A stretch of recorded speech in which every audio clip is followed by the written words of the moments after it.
SABC, host broadcaster of the G20 South Africa 2025.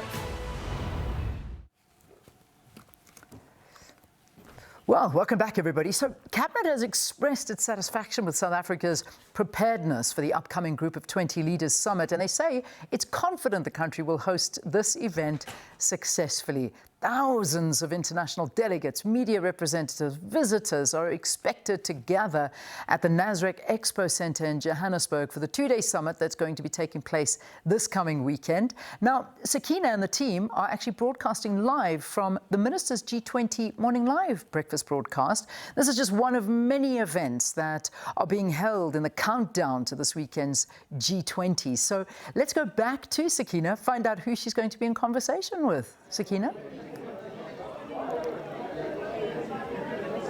Well, thanks so much, Leanne, and the volume of noise has gone up because the official proceedings have wrapped up, but of course people still milling around and many discussions still being had, as no doubt they will continue throughout the week. But I'm joined now by the man, he was the MC a short while ago. He joins us now because he is South Africa's Sous-Sherpa for the G20, Ambassador Xolisa Mabhongo. Thanks so much for speaking to us this morning. Greetings to you and to your listeners. So, as the Sous-Sherpa, you're the man who sits and oversees all the technical conversations and aspects to this G20. Talk to us about your observations so far, and also, more importantly, South Africa's priorities that they foreground for this particular summit. Thank you very much. This morning we had a very good discussion on the four main priorities of the South African presidency. That is disaster risk reduction, assisting indebted countries with debt sustainability, the just energy transition, and critical minerals. As you can see, these are not just South African priorities, but they are priorities of the African continent. They respond to the challenges that the African continent and the global South is facing. So where we are now is that yesterday we started the meeting of the Sherpas here in Johannesburg. So all the G20 Sherpas arrived 2 days ago in Johannesburg. We started the negotiations of the Leaders' Declaration. Yesterday was the first day. I can say that the mood in the room is very positive. We are sure that as a host country, we will achieve a good outcome from the negotiations. All delegations are constructive, cooperative. Everybody wants to keep the integrity of the G20 to make sure that this very important formation of these 19 countries plus the EU and the AU continues to play their role in the governance of world affairs. And Ambassador, for South Africans watching, for them it's about the real, tangible, practical aspects of this G20. What does it mean for ordinary South Africans?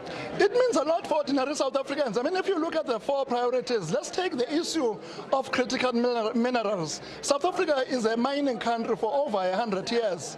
But what we are talking about in these conversations is about how do we ensure that we can add value at source, how do we ensure that we can beneficiate minerals here in South Africa and in other African countries.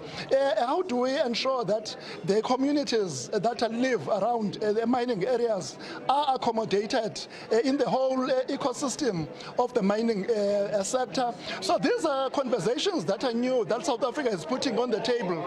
We are saying that the era where we were only doing mining from an extraction perspective, where we are simply taking the raw materials out of our mines and exporting them abroad without beneficiating them, creating more jobs and more value locally. So an ordinary South African will benefit from the value creation that will be done with the mining that we are discussing, the narrative that we're building in the G20. Secondly, when we talk about the just energy transition, which is one of the four priorities, again, it has got a very big impact on our local communities as we move away from coal towards greener technologies, towards greener energy systems. times. We want to make sure, and that's what we were emphasizing during the discussion earlier, that the just part of the just energy transition should mean that the people who are around our coal mines benefit, that they transition, the workers who are currently involved in the coal power plants, they actually transition and get reskilled, retrained, so that they can participate in new job opportunities. So the G20 and the 4 priorities that South Africa has set has a very direct and impact on our people. And of course, you know, all of this ultimately leads to this weekend's Leaders Summit. And there is somewhat of a concern, Ambassador, about what will happen after our presidency lapses as South Africa, whether what has been discussed and the groundwork that has been laid in this particular G20 and the few leading up to it, whether all of that will be reversed, given some of the geopolitical tensions within the G20.